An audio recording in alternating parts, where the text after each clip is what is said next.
do it for special occasions. I knew I was seeing Bob. Love it. Damn. How are you guys? It's been a minute. How was the shows last week? Oh, it was great. We well, I'll speak for myself. I'll say it was great. We definitely didn't have the same direction that we normally had, so we went off on a lot of tangents. Yeah. But I'd say we did pretty good for flying off the edge of our seat. Yeah, I think our ADHD prevailed. But like electric conversations, but like you could just see we were just like two dogs going on a walk without its owner, and like we had like no direction. Basically, we're just running all over the place. So I'm glad you're back. Thanks, guys. Thanks so much. Reeling the boys back into the topic of the day. How was Paris? Paris was good. It was long days, but it was a lot of fun. Got to watch the Lavengers live, which was pretty exciting for the championship. Yeah, got to see LeBron get freaking dunked on, which was pretty cool. So it was a lot of fun. I liked it. That's pretty sick. Question for you. Mhm. I saw on your story that you were pretty close to like the guy who's the entire world is talking about right now, or was talking about, Noah Lyles. Did you get to talk to him at all or anything?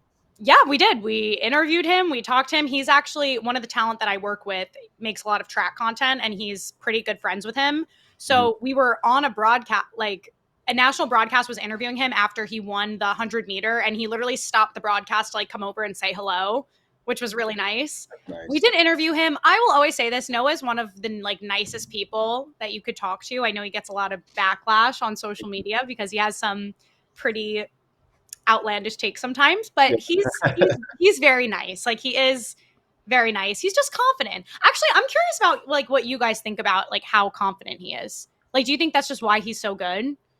Yeah, Usain Bolt said that the only thing that Noah Lyles had over anybody in the race was his confidence, and that would scare other people. So something to it. Yeah, I agree. Anytime you have a competitive edge on the confidence side, you're going to set yourself apart. At that level, you have to really figure out what the 1% of the 1% is to stand out. And if you have any lack of confidence, you're just like a sheep going into a lion's den. Yeah, it'll get exposed. Yeah, no, it's true. Speaking of not as out there cocky players, but should be, Aaron Judge, fastest player to 300 home runs. I want to ask you guys this because it's been on my mind all day. Can you imagine intentionally walking Juan Soto to face Aaron Judge? And do you think that like really fired him up for that at bat? That's Look at Ian's face. like in a world for you just like to say that just sounds crazy. Yeah. Intentionally walk this person to get to this goat. This goat is crazy, right? I got nothing to say. Bobby, I'm going to let you take it. Bro, you're talking to the pitching guy right now.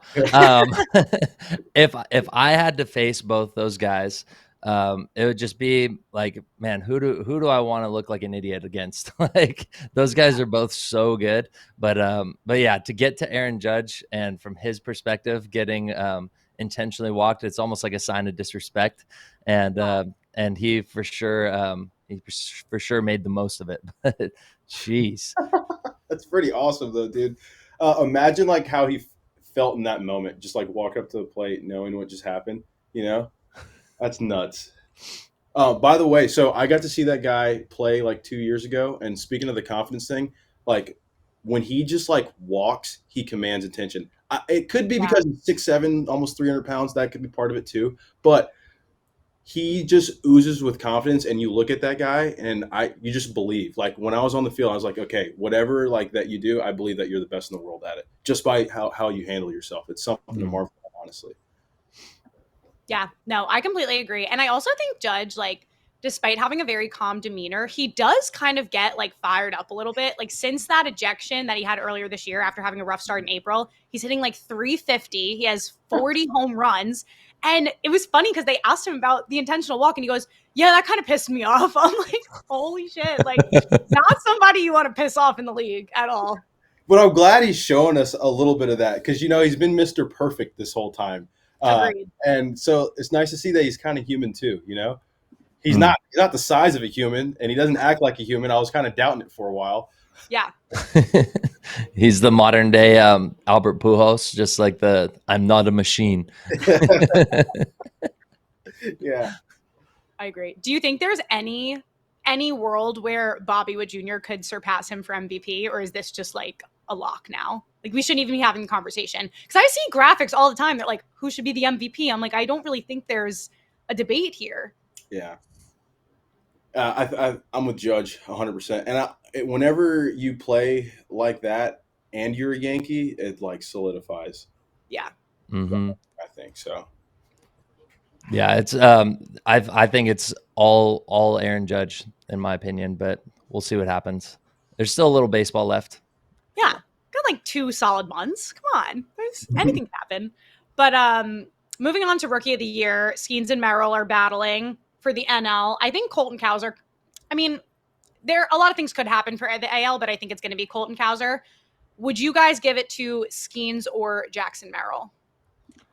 Man, I think The the pitching guy. well, I mean, it really comes down to like kind of what Schmaltz was saying. Like, there's a lot of baseball left, and it really depends on who makes it into the postseason. Like, if the Pirates are able to pull something off and get into the postseason and play a little more baseball, I think that'll kind of be the feather in the cap for Skenes. But man, when you're an impact guy and you're in there every single game and you're making like huge strides like Merrill is, it's tough to take that away from a guy. So. I'm all for Skenes, but man, when you got someone like that who's making an incredible run, it's tough to beat. Yeah, I agree. You really got to consider how Merrill's like making an impact every day, and also he's super young, obviously a rookie, but he acts like a vet already, and I love that. Both these guys act like vets actually, which is super cool. But Paul Skenes is like generational. Yeah. You know, you really don't see anything like that. So I know I'm a hitting guy, but I'm going with Paul Skenes on this one just because he's so electric, and that's a guy I don't want to face. Yeah, that's a good argument. I think a part of me wants to lean towards Jackson Merrill solely due to the fact that he plays every day. Hmm. But I do have another question for you guys, because obviously he was a shortstop and they moved him to the outfield this year. And I keep saying he's a walking highlight reel. Do shortstops make the best athletes on the field? Because I feel like shortstops can play anywhere. And this happens a lot. Yeah. Well, Like, yeah. I preach this to my pitchers. I'm like, man, if you want a career path and you want to like guarantee your success as a pitcher, like go be a shortstop for the first half of your life, because you're going to train arm path efficiency, you're going to train overall athleticism, you're going to get seeing the most. Shortstops are known as like the showboats of the team, but that's because everyone's watching them because they're making all these highlight plays. So man, if you're looking for the fastest way to get to the big leagues and to stay in the big leagues, look like a shortstop, because that's what everyone in the big leagues looks like. Yeah, I totally agree. I think shortstop is the way to go. Like they're drafting shortstops, and then if you're not good enough to play shortstop, then you're going to be an all-star center fielder. You know what I mean? Yeah. You put anywhere. Look at you got Tatis. You know what I mean? You got all these shortstops moving to different positions, or these guys who primarily played shortstop and they're moving to different positions. Shortstop is just the way to go. It's like this is how it starts. You go to a shortstop, right? You start as a shortstop, and then that keeps your options open for baseball. And you try and stay there for as long as possible. No offense, but the last thing you want to do is pitch, okay? Because that's like a lot of guys. I'm being serious. That's a lot of guys like last card. Like I Yeah. know if my knees stop working, I'm hopping on the bump. Oh, they're already not working, so but I'm gonna hop on the bump. You know what I mean? So you start out at shortstop, and then slowly they're gonna like put you in places, but stay at shortstop so it gives you the most options to play baseball. You know? I agree. Bro, Ian, I know you said a lot of words right there, but all I heard is I'm gonna hop on the bump. That's all I heard. It was just Ian's gonna hop on the bump. Cut the show. He's coming back as a pitcher. You heard it here first. And that's gonna be the take too. Just I'm gonna hop on the bump after every sentence. Just I'm gonna hop on the bump. I'm excited to get Bobby's opinion on this next one. Bobby, if you were still playing and they were like, hey, you have to throw 6 innings minimum per start, how do you feel about that? Okay, short term, heck Yeah. no.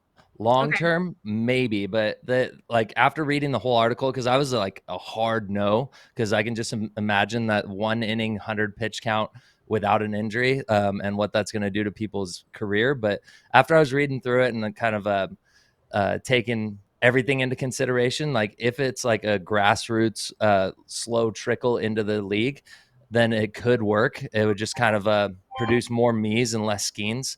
Like I was the guy that didn't throw hard for the sake of getting through innings, when in reality I just couldn't throw that hard. But I think in all reality, like the only way that this would ever happen is by changing the landscape of the game completely, and forming guys that are more like Maddox and less like power pitchers that are currently in there. So if they implemented this into the big leagues now, it would be a travesty.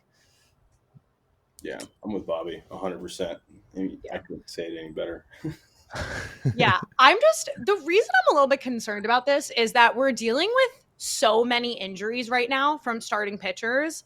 I feel like this is the complete opposite of what we should be doing. And I'm so for like the Nolan Ryans of the world that say like, no, my job is to finish the entire game. Like I want to throw 9 innings no matter what. I love that. I think it places like a lot more value on the starter. But at the same time, this is just, like you said, how are you going to throw 100 miles per hour for 6+ innings every single game? I feel like it's not sustainable. Like DeGrom's always dealing with injuries. I don't know. That's just my opinion. I feel like it's not going to get implemented though. I feel like it has a chance, and someone said they're going to have to change the name of Tommy John surgery to Manfred surgery. But I saw that one and I was dying laughing. But I think it could. It's a real possibility. I think the intentions are there, and they're even saying like it's to help prevent injuries, but I think it's to help prevent the injuries of like of relief pitchers. So they're really going to have to go after a different type of starting pitcher. Like they said, like the middle of the draft, like designate that for like the guys that maybe don't throw as hard, but they have really great control and they have that third and fourth pitch to get through a lineup for the third time. Like that's a different type of beast that's currently in the big leagues. Yeah. Good point. I feel like then you take away all the middle relievers though. Now they don't have jobs. What the hell? Yep. It sucks. Respect for the middle relief guys. Come on. That's not fair. Middle relief is fun. Like as soon as I stopped being a starter and having to like be the bucket guy during BP, like my baseball career improved tremendously. I loved that. Just go out and chuck for 2 innings and call it good. I love that. That's my kind of style. Oh yeah, just get in, get out. Yeah, 100%. So we were talking about this a little bit initially because I was just at the Olympics, and I gotta say, guys, I was really sad that there was no baseball. Shohei came out and said he wants to play. Bryce said he would play. Judge said he would play. I think if there's any way to grow, and I don't want to hear the WBC bullshit. Like if there's any way to grow the game, you should put baseball back in the Olympics and let the actual MLB guys play. I feel like if you just get 10 days off, it's not that big of a deal. But I don't know. You guys are the actual athletes, so tell me what you think. I'm for it. I'm all for it. I think it'd be sick. I'm going to get hate for it, but hey, it's awesome. When Avengers get together and play baseball, it's like no other. And we're the USA. Like, let's do this thing. You know what I mean? Bobby, what you got? Well, Ohtani, like that whole article, Ohtani's like very known for this. Like he's all about integrating cultures. So he's huge in Japan. He comes to America. He's huge in America, and now he has the following and the following of 2 different cultures who are all like getting his back. And he's now saying like, man, guys, imagine if we got the back of people that don't watch baseball being our fans too. Like that would be amazing. So he's very on brand with like growing the game. So from that perspective, it's definitely the right play. But man, to your point, Kate, like taking 10 days off not being a big deal. Like I preach from like a development side. Like if you're taking 10 days off from throwing, like you're basically like putting out the fire that was in your arm, and you're having to like do a full ramp up. So so there is some like there's some opposition to that from that perspective. Like if you're taking 10 days off, you lose a little bit on the competitive edge. So yeah, that I'm not opposed to it, but you definitely have to figure out how to like keep the game rolling and keep the arms active during that 10-day break. Yeah. And they're professionals, dude. Like they'll figure it out. Yeah. In days. They could practice. 100 pitches in 1 inning, they'll figure it out. Figure it out, man. You know what's going to happen, though. They're going to say, all right, fine, we'll do it. We'll let them back in. Somebody's going to get hurt, and then the fans are going to be like, see, Rob, you suck. How dare you let them play in the Olympics? Now they're going to win the World Series. Like freaking Edwin Diaz in the WBC. But like they could get injured playing a regular season game. Like, I don't understand that argument when people say that. Well, what if they get injured in the Olympics? What if they get injured walking down the street? Then what? Like, I don't know. Well, we signed contracts saying we're not going to like skydive or skateboard or ride dirt bikes. Like we say all those things. I wonder if playing in the Olympics is in that list. It probably is. How many players actually follow those guidelines?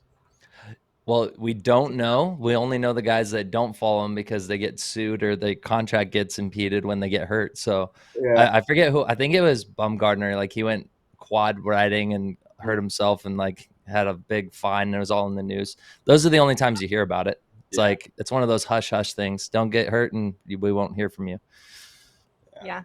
I was going to say, because the NFL, they break those rules literally every day. There's another NFL player that's speeding and driving. It's not good. Yeah. That's like no dig at the NFL. I just thought that was funny. But let's get to viral videos of the week. Austin Adams goes scorched earth after getting out of a jam against the Mets, mocking their OMG celebration and throwing some harsh words. Let's just take a look at this. It's my first time seeing it. 2-2 to up. And he struck him out upstairs with the slider. So Adams. I just have to say, like, while that's playing, Austin Adams is a freaking psychopath. He's up there with Joe Kelly. I love it too. I was watching some of his other like highlights of different antics that he does, and that guy is hilarious. Like he's doing the punch outs. He's doing like the bowling like side kick with the foot after he gets someone to chase a cutter. It's awesome. Psychopaths are good for baseball, man. Oh yeah. I think it's fun. I think it shows emotion. I didn't really have a problem if he was mocking their celebration. Like they could do it back to them if they want. You know what I mean? Like fair game. It's fair game. Yeah, it was throwing off like the Fernando Rodney like shooting the arrow, and then the Angels Pujols and Trout like shooting arrows from second base and home plate. It's banter. You're going back and forth. It keeps the game fun, keeps it alive. Yeah. I agree. And I'll never forget last year, it was Kershaw. Who was he playing? The Padres, I think. And he like had a bad pitch, whatever. It was like a walk-off home run. And they put like the Kershaw crying meme on the screen. And Kershaw literally said in the postgame, well, I should have thrown a better pitch. Like if I don't want them to mock me, then probably shouldn't throw a freaking fastball down the middle. Exactly. He has a point. Let me see. Okay, this one was kind of interesting. This fan severely overestimated his jumping ability. Gold medal in the low jump.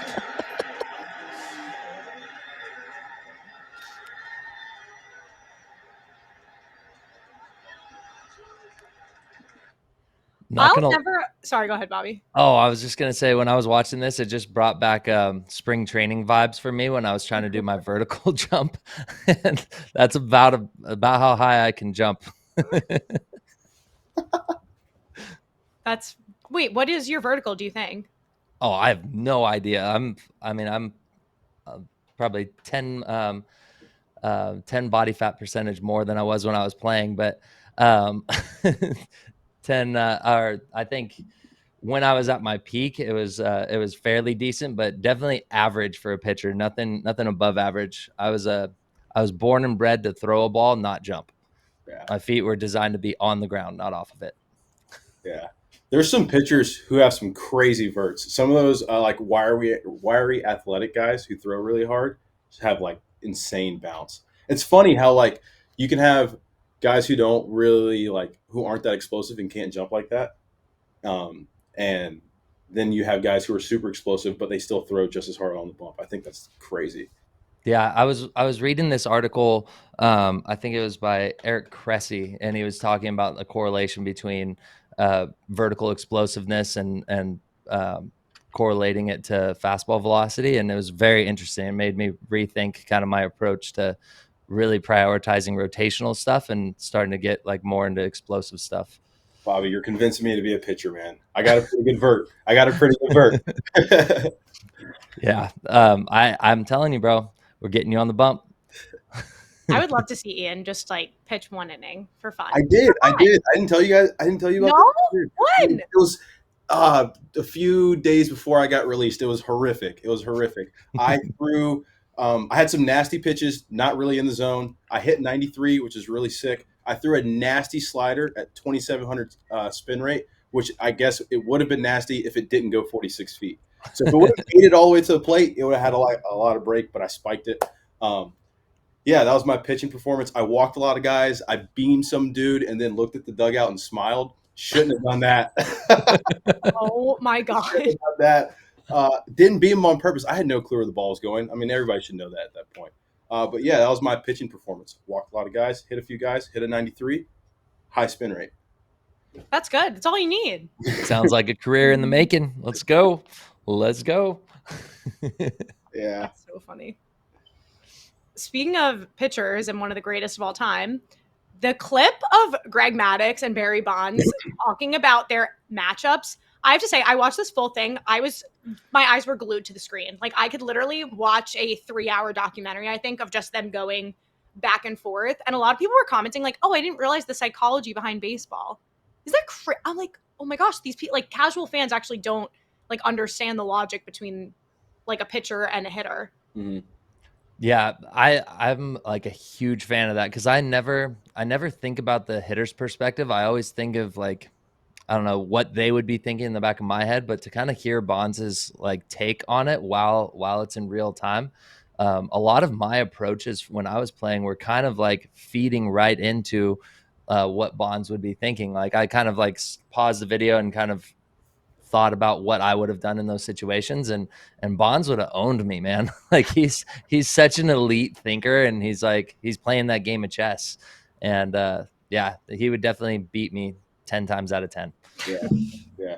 It makes I love that people are seeing this because everybody just watches and they see a fastball go down the middle and be like, oh my God, hit it. It's so easy. It's right there. It's not even that fast. And now they can kind of see like the chess game that's going on because just because the ball's in the zone doesn't mean it can be hit. Not every pitch was meant to be hit. It just is what it is. Trust me, if every pitch could be hit, I'd have done it already. And I'd have hit home runs off of them, but it's not possible. I tried it. It doesn't work. You got to be more selective. Yeah. No, that's like a really good point. And specifically in that video, it was like, I think he went up and in on a fastball, and then the next pitch was a changeup that Bonds didn't even like look at, like didn't chase at all. And that always brings me to the point, if someone swings at a pitch in the dirt, they're like, wasn't even close. And Maddux was like, that was actually a well executed pitch. Like, I'm surprised he didn't take the bait on that. Like anyone else would have swung at that pitch. Yeah. I've made a large number of people swing at that exact same pitch. That was my go-to for that sequence, and the fact that he didn't chase, and then the fact that he even like just completely nuked that next pitch just blew me away. Man, it gets me going. I got a picture of him back there if you guys can't see it. He's the GOAT. That guy? Oh yeah. Bro, favorite quote of all time. I just picked this up from this article. If you come into the penthouse without an invite, or you can't come into the penthouse without an invite, that's freaking awesome. I love that. He's the best. He's like a confident, cocky guy, but obviously, like, I think that's why he was so successful too. Mm-hmm. Yeah, absolutely. I would love just to be able to say that to a pitcher. Like, you can't come in the penthouse without an invite. Like, I can't even say that to most guys, but he can. Dude's crazy.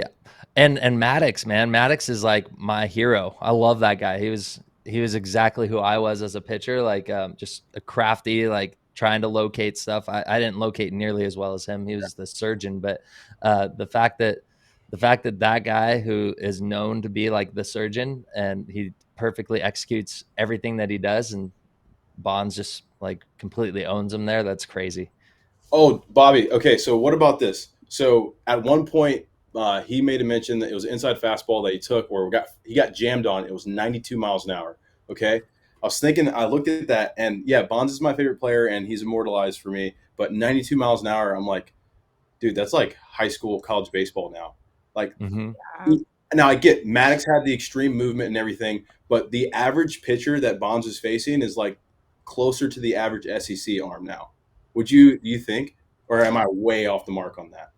Oh no, the landscape of baseball as a whole has completely changed, and that's kind of to my earlier point about like making pitchers go 6 innings. Like we're gonna need more Maddoxes if we're gonna be able to sustain that capacity of um, of innings and workload. Because man, like throwing 95 for 3 innings is like extremely taxing. And you need the guys like Maddox who are like, man, I pitch better when I'm throwing 88, 89 because I can control my stuff more or my stuff Yeah. moves more. Like that's the mindset you're gonna have to have. And obviously like that opens the door for someone like myself. Like I would have thrived if that rule was implemented because I was just a contact pitcher. But yeah, it's a completely different landscape. And to your point, like in college even, so in order for that rule to pass, like at the collegiate level, there's going to need to be more Maddoxes. Yeah, for sure. By the way, there's someone in the chat, Ian, that's just like all about you, bro. He says he loves your swing. That's sick. I like it sometimes too. Did he say I like mine too? Hey, Sometimes. you got to be your own best fan, bro. I said I like it sometimes. Oh, I love that. Yeah. Well, that's pretty much all our clips for the week. Do you guys have anything else you want to add? Well, okay, I do have a question for both of you guys. Yes. Another Bonds question because he's my favorite of all time. Okay. If Barry Bonds is put into the game today, is he still the Barry Bonds that we knew in 2003? Yes. I think his hand speed could support any velo, man. He's just the GOAT. Yeah, I think so too. I think that at bat with Eric Gagne like solidified it for me when he took 101 in off the black and then hit it foul like 800 feet. I was like, all right, this guy can do whatever he wants at the plate. Yeah. Like I don't even think like the advanced pitching would phase him. Not even close.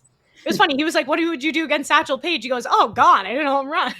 Any generation, we could put Bonds in any era of baseball, and he would still succeed. He'd still be our GOAT, I think. Yeah. And listening to him like just talk out like the mental side of it too, man, he would make whatever adjustment he needed to just to hit the ball as far as he can. Mm-hmm. Yeah. Let's make a Skenes Barry Bonds matchup. That would be so fun. That would be crazy. That would be a lot of fun. I think like the Splinker slider combo would tailor to Bonds' disadvantage, but I think he would still be able to like dominate that eventually, maybe. Yeah, I honestly think that would be a fun like 10 at bat series. For sure. Yeah. Cool. Well, guys, have a fantastic, splendid weekend. Thanks so much for hanging. Of course. Good to see you, Kate. Glad you're back healthy. Did we get any throwing footage or hitting footage from you? Oh my gosh, I haven't seen you guys from the... Wait, I went 2 for 4, and I made a great play at second base. I crushed it. Guys, I don't even know why. I got a hit off Doc Gooden. How many people can say that? Not I. Not many. Me neither. Like, it was arc, but it was still Doc, so I'll just be like, yeah, no, it was That is so sick. It was good. It was fun. Doc was great, awesome. too. He was probably my favorite person to talk to. Yeah, we need that footage, though. We're trying to do those breakdowns, so... No, I don't know if I want to show you the swing. It was very, like, a lucky one. You know what I mean? Hey, this is what I tell all my players. The person who determines what a good swing is the game. And if you get a hit, the game says it's good. All right. That's actually, I'm going to swing my swing to Ian and see what he thinks. It's not the best, but we'll see. What about the throwing motion? The throwing was, guys, oh my gosh. Like, I forgot if you don't throw for like a while, you like forget how to throw a softball. Yeah, you don't look like an athlete doing it anymore. Guys, you would have thought I've never picked up a ball in my entire life the way I was throwing when they first handed me it. I'm like, what the hell am I supposed to do with this? Like, so I got to start throwing every day again because that was kind of embarrassing. I'm not going to lie. A little long toss routine in. Yeah, and I was throwing like sidearm too. I'm like, I literally have no mechanics. This is like painful right now. It's fine. We can only go up from here. So exactly. All right. Well, until next time. Later, guys.